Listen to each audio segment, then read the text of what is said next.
Hello, guys, welcome back to the channel. So, today we will be talking about how you can create business cards on Canva, and it's pretty easy.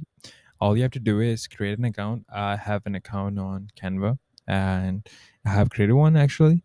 And I will. So, the first thing you have to do is you have to search a business card. So, you will see you click on the business cards, and then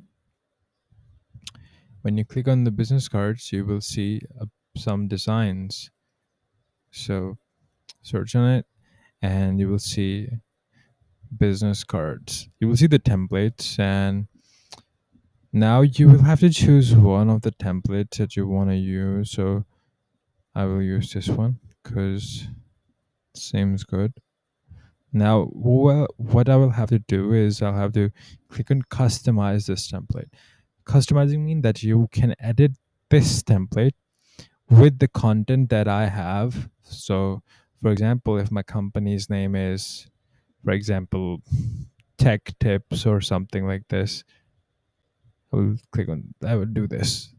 Now, if I have a different logo, I'll change the logo. Now, if I have different instructions and all the other things, now you can also edit the backside and anything you like. And if you want to change template, you could just go back and change and get another template that you like. So thanks for watching, and please like and subscribe the video.